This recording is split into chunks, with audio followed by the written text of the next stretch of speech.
Hi, my name is Sam, and I work for the University of Oregon Outdoor Program, and I'm one of the co-founders of the Willamette River Festival, which happens in August here in Alton Baker Park. I'm also committed to getting folks out on our beautiful rivers and doing it safely.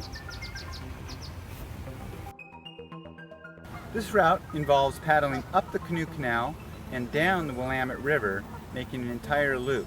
We're standing here at the starting point in Alton Baker Park. It is important to note that we are on Kalapuya Ilihi, the ancestral homeland of the Kalapuya people who were forcibly removed from their homes in the 1850s. This paddling route travels through the Willamette Natural Area, which is designated to honor Kalapuya people past, present, and future. You can see the full land acknowledgement on the Willamette River Festival website. This unique paddling route is a Eugene gem, with lots of solitude, wildlife, and beautiful views, and some fun white water. It's also a unique opportunity to be able to paddle a loop on a river system.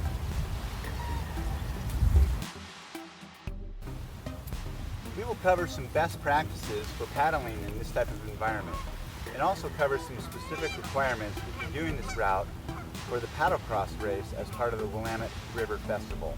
You can check out more information about the race on the Willamette River Festival website. It is important to follow all laws pertaining to watercraft. These are established to keep you safe while paddling on the water. Wear a properly fitting PFD or personal flotation device, also known as a life jacket, that is suitable for whitewater. Make sure that your life jacket is adjusted properly and that it's appropriate for your weight and size.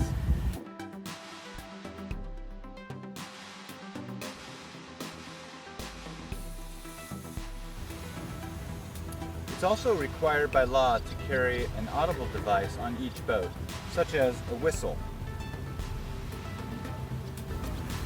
As of January 1st, 2020, an access waterway permit is required for all watercraft over 9 feet long. You can get your permit online at the ODFW website. As mentioned before, and can be seen here in the short video clip, there is up to Class 2 whitewater on the PaddleCross route. So you may be asking yourself, what is the best boat to take? So this really comes down to personal skill, the type of paddling you like to do, and what your goals are for the trip. Here, I'm in a 12-foot, 10-inch sea kayak that's made out of plastic rather than fiberglass, so it's a little more durable for hitting any rocks.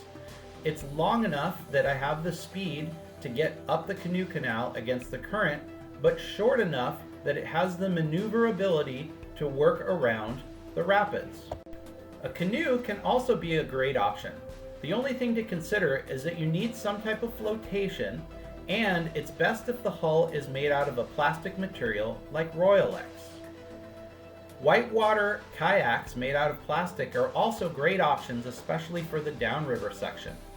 They can, however, be challenging to paddle upstream against the current in the Canoe Canal, but can certainly work.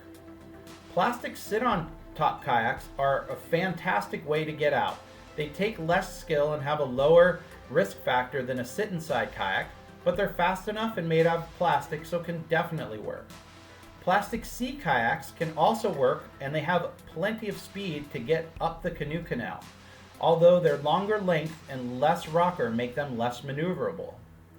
Sea kayaks made out of a fiberglass material are maybe not the best option, simply because you will most likely hit rocks along the way. Something made out of plastic is certainly better. Surf skis are also an excellent option, and these hold the record for the fastest time to complete the PaddleCross route. They're easy to get in and out of, are lightweight, and are very fast. Another consideration is to have something with a raisable rudder or raisable skeg. The purpose of flotation inside the boat is to displace water, allowing the boat to float higher if full of water. This could be in the form of a float bag, like what Sam is demonstrating here, or bulkheads that separate the boat into sections, or potentially a foam-filled section. If you enjoy stand-up paddling, you can also do the PaddleCross route on an SUP. This is just a general plastic SUP, and fitted with the correct fin, it can absolutely work. An inflatable SUP is also a good option because it's lighter for the portages, and it's also very durable for hitting any rocks along the way. You just have to pump it up to the desired stiffness.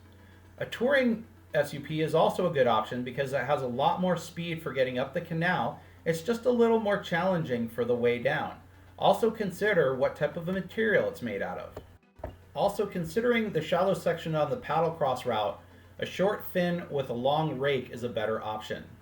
Additionally, if you like to use a leash with your SUP, the only system that's appropriate for the PaddleCross route is a torso-worn quick release. Ankle and calf leashes are not appropriate. Here is a first-person view of running one of the rapids along the route, just so you have an idea and can make an educated decision about what's going to work for you.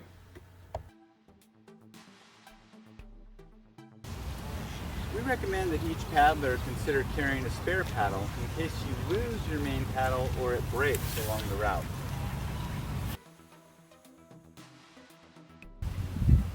Show respect for the natural environment at all times. And remember, this route travels through the Willamette Natural Area, which is set aside to protect the natural environment and focus on quiet, non-motorized recreation. Also, as you paddle up the canoe canal, please respect private property along this route. It's always the best practice to provide assistance to any other boater in need. But remember, always keep personal safety as the #1 factor.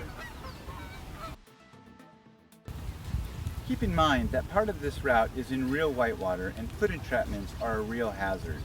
Avoid foot entrapments by not standing up in moving water unless it is below your knees or you're in a calm eddy along the edge of the river.